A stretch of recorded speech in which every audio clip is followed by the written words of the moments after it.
What's up, homies? Welcome to another episode of Heroes Reforged Reads a Comic Book. We're back into it. We're talking Invincible. Today we're talking about Invincible Volume 6, A Different World. Here we go. The core Invincible series. Today is not a tie-in. Today is not a spin-off. Today is not something related in the Invincible universe. It is the book itself. And I've read this. Augustina's read this. But just before we started rolling, Augustine was like, I have at this point forgotten half of the stuff in each one of these books. Yeah. So, and it's kind of the same case for me. That's what's great about these rereads. Adam has never read it. Huge stuff happens in this. We're about to jump into spoilers. Mark Grayson goes off planet to an alien planet, the mantis type people that need some help. These cool looking aliens. His father, Nolan, is there. Oh, it's so and good. things escalate from that point. Adam, you are first time reading it. We've read a little bit of, you know who Britt is, which was fun. Our boy's back, yeah. So our boy Britt is out of retirement because of Omnipotus, this bad guy who shows up on Earth, which we can talk about that later. But give us your overall thoughts on Invincible Volume 6. Go. Well, I mean, I really started to question once Mark was trying to get recruited to come to this planet. I was like, okay, what? Why would? Why? What's the intention here? There really would be only one major reason why this character would be recruited into deep space to go to another planet. No. And I was like, at first I was like, is this going to tie into Alan the Alien maybe? Okay. But, okay. you know, so I was like, okay, I'm really trying to now pick out things that we've read from this book of okay, what makes sense? Obviously no direct contact from the Viltrumites. So that was kind of out of the question. I was like, could his father? Could it be his father? So you already had an inkling, you kind of thought that maybe. I mean, I be kept Nolan. flipping pages and I was just itching, and I'm like, who's it gonna be? And then he sees him there, and I'm like, oh man, we're about to get into some deep family drama, and I'm kind of here for it. Yep. Yeah. And we did. Yep. And we found out a lot. Yep. Yeah, let's talk about Nolan for a second. First of all, I forgot about this amazing little revelation, but Nolan says that his real name is Nolan. Right. But because it was a Viltrumite name, but it may be closer to Noel on or something. Yeah. Kind of like a Kal-El situation. Nolan. Is sort of we what he don't have said. last names. I adopted that when I came to Earth. And I was like, that makes sense to me. This is this whole revelation, the fact that we see Nolan. I remember the first time I read this, I was also so blown away and thought it was I was like, they're about to fight. What would you say? What would you do? And I think that the writing is so strong because we're obviously always on Mark's side, and everything that he says is pretty much like what I feel like I would say. Yep. Yeah. And it's such a hard. This guy has destroyed Mark's family, broken his mother's heart, killed people, also murdered humans on Earth in the fight, killed people and killed the Guardians of the Globe. Is a murderer. But this trade paperback pretty much confirms what I think the story was hinting at. He was changed somewhat by his time on Earth, and he had been alive for thousands of years before that. That's crazy. Not just that though. He was one of the top soldiers for the Viltrumite army. He wasn't just a grunt going around. He was elite. He was cream of the crop. I think the very beginning where they meet was beautiful art done by Ottley, because there was scenes in which when they first met where it was just shots of their eyes and fists clenched. Arthur, the meme. Yes, Yo, my butthole clenched at times. Yes, It's exactly. Everything's clenching in this comic when book. a Viltrumite clenches its fist, you know it's going to be bad. And we get hints of what they can do later on in this bloodiest volume that we've seen so far. Yeah. This was absolutely wild. It was revelations on a lot of fronts, because we get the fact that Nolan is possibly changed. Yeah. Not just that he possibly changed, but he moved on very quickly. Not just moved on, had a child, bro. Yeah. Bro, there's another little Invincible running around who's in Yeah. half mantis alien kid thing that ages differently. We barely learn about his mate. Yeah. Andressa, I think is her name. Yeah. But like, I like her character. She seems pretty great. Yeah. You know, she's Yeah. just very aware of everything that's happening. Very genuine. And by the end, she's aging into this elder, you know, because it's been like a few more weeks. So she's already super old. Yeah. Yeah. And she's telling Mark, like, you need to take him back. Like, all of that, everything, it's just all about the writing. Because the dialogue exchange between Mark, between Nolan, between Andressa, it all is this really heavy stuff. Yes. But like I said, it feels like, man, it's all logical. It's all like what I feel like I would say. Or just the fact that Mark, he was like, I can't forgive you for what you said and did. But like, I'm not going to forget what happened. So he still has love for his father. It was just all of it. It's touching because surrounded by that insane action. I feel like I don't know if I could feel that way that Mark did. It's a good show of character because it shows that he is a good guy because he can forgive his father for doing something. I don't know if I could, like, no joke. Yeah. If me and my dad got down like that and we like punched the crap out of each other, I don't know if things would ever be the same no matter what.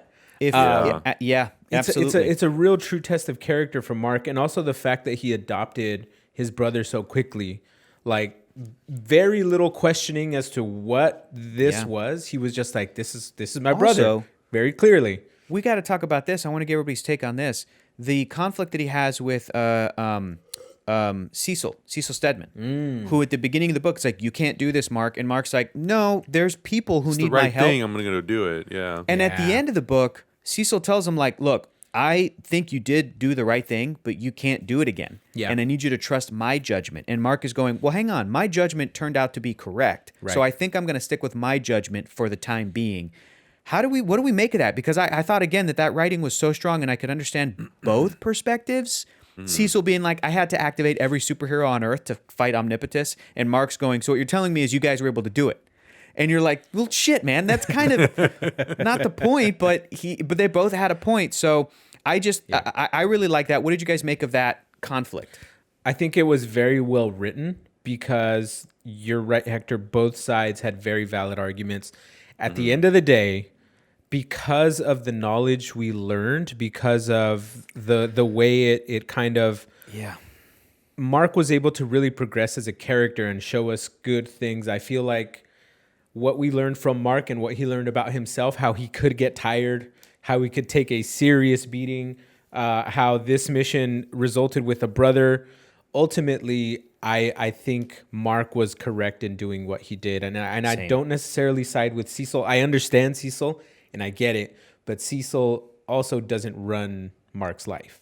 You know, like at the end of the day, Mark is still a superpowered superhero, and he could take over the entire planet if he wanted to. That whole I pay you to do a job, and Mark's like, no, I let you pay me. Bro, he was left on Earth as the conqueror of Earth. He could take over. That I think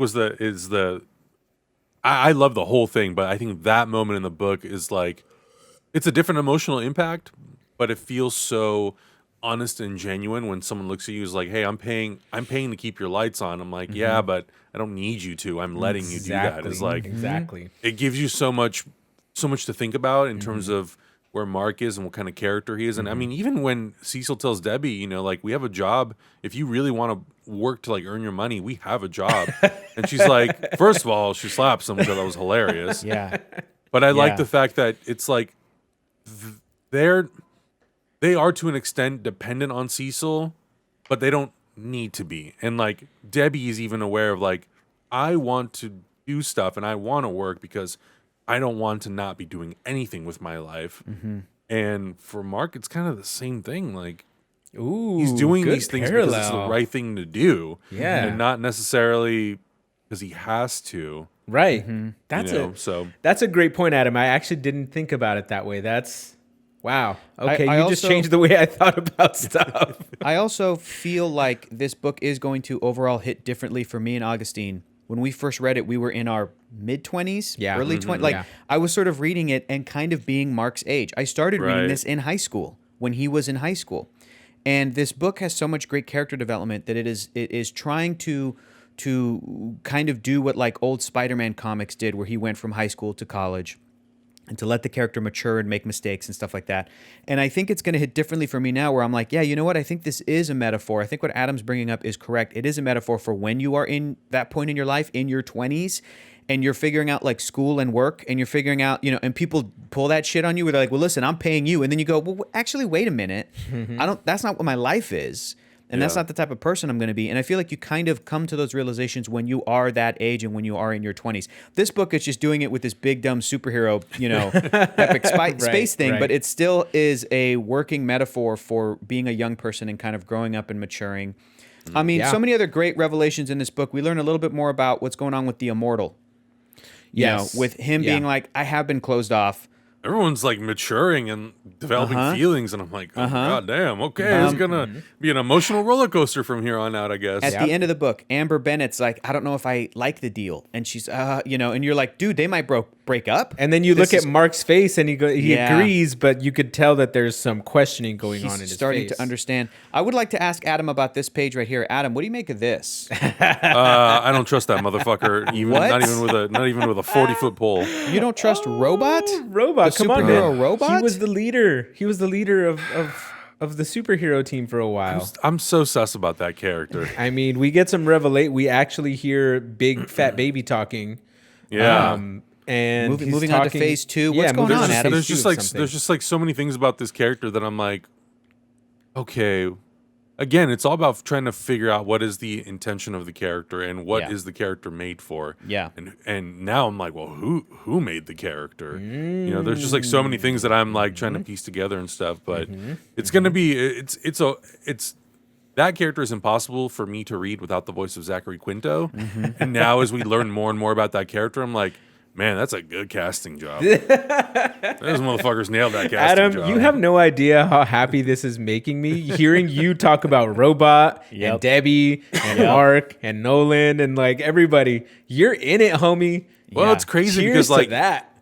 It's nuts because you look at the cast and you look at somebody like J.K. Simmons and you see a movie like Whiplash, but then you see a movie like Spider-Man and you're like, I totally understand how this character can play both versions of this person. Absolutely. Makes total sense. It's like once you have that sort of visual reference, you're like, man, I don't know who to, like if there's characters that are kind of wishy-washy, you're like, based on just the casting alone, I'm like, I don't know who to trust. Here's a spoiler that I'm going to give you. Because of the casting of Seth Rogen, because of how awesome Alan the Alien is, he's awesome throughout. There's no... I figured. Yeah. There's no wavering. The most solid dude in any comic book I've ever read. Alan is a solid dude. So like, don't ever be worried about having. I figure we're gonna see Alan sitting somewhere just getting high at one point. It's gonna happen. Bound to happen. He's such a cool, like just chill dude. That wouldn't be out of character. He's on the moon with Invincible. Invincible's like, I don't know, I guess I'm going to finish high school, I guess. And he's like, cool, but you want to smoke? Let's smoke here on the moon. I made this vase. Check it out. Cross joint. Pretty cool. It's a cross joint from the Coalition of Planets. Check it out. That would be great. I also loved at the beginning of the book the science dog fake out, which is a weird, funny, like, we tried to choose a form that you would, but it's like the real science dog that shows up. That's very weird. I didn't know what to expect in that moment when like the character took its skin off. What is this going to be? Kind of melted off. Yeah. I didn't know what to expect. And then you get this like mantis looking character. I think the fact that Nolan chose Science Dog is a very dad thing to do, because ultimately like, you love your parents and you love your mom and your dad, but they never really fully understand what you like, like they never really get it. This makes sense. So they're just like, just send Science Dog out there. No problem. He'll get it. He'll love it. My son liked this thing called Science Dog. So be that. So be that thing. Yeah. Even though it doesn't exist, and it'll weird him out. And there was some fun comic book commentary at the beginning in that issue when Mark goes to the comic book store and he meets the guy who works there, who's like shit talking this comic book, but he still is also buying it every week. I think that's Robert Kirkman just poking a little bit at that fandom, just being coolest like, every week. Come on, don't be a jerk, be cool, And the funny thing is, he was making specific details about the Science Dog comic book, and at one point, Robert Kirkman and I believe Cory Walker, they did do a Science Dog comic book. Like, it's a comic within a comic, and I read some of it, And it's true. There's these characters that Mark's mentioning. There's a guy in the wheelchair who's like the guy in the chair for the whole operation, who's like a will they, won't they with this beautiful scientist. Like it's part of the, and I thought it was good, but it's funny reading this now being like, oh, now I want to read some Science Dog at some point. I kind of hope there's a tie-in somewhere. I think there is. I think there's a hardcover or something. Eventually, we three will read it. We will get to Science Dog. That's good. But it's fun to I think the other minor thing that happened is the Mahler twins are back to wondering who the clone is.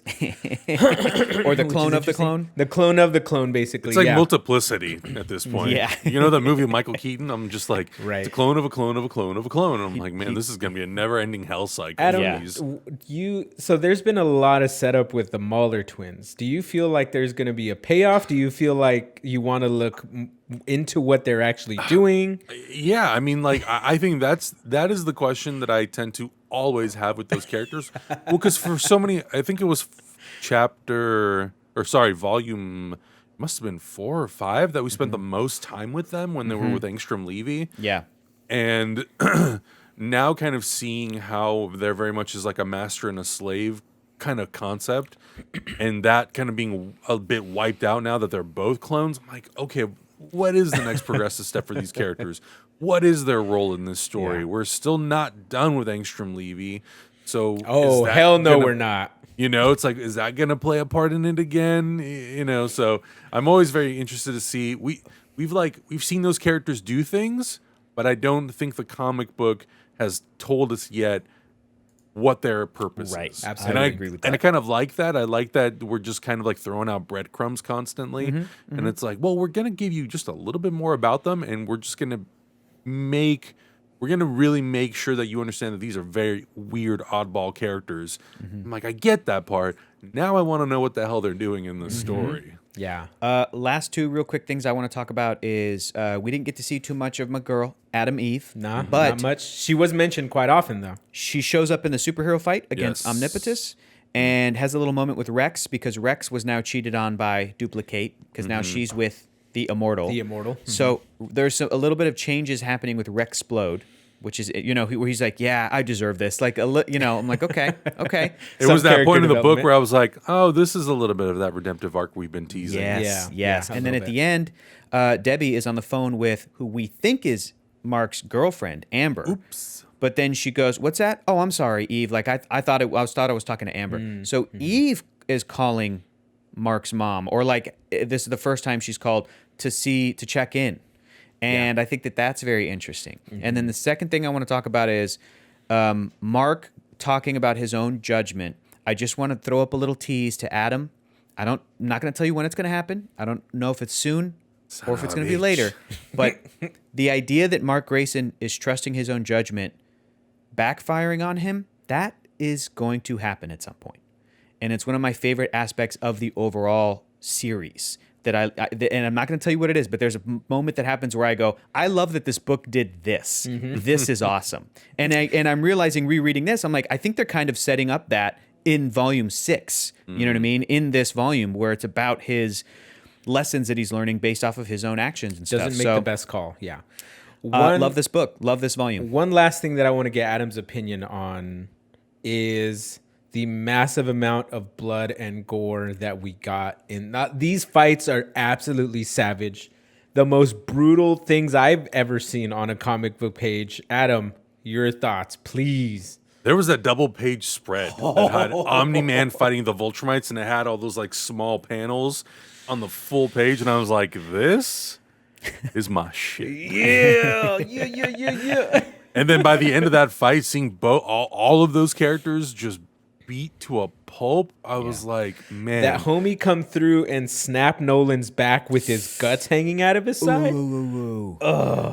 And not only that, I mean, when Nolan is headbutting people and their eyes are like popping out of their sockets, I was like, okay, we're really going there. I mean, when you're really trying to show off the power of these characters, and you want to portray it in some form of, because we live in a world where Superman exists, and he could pop people's skulls with a pinch of his fingers. But we'll never see that. We'll never see that. But the fact that this comic book goes, well, we're that, but we're also not that, and we're different, and we do it our own way.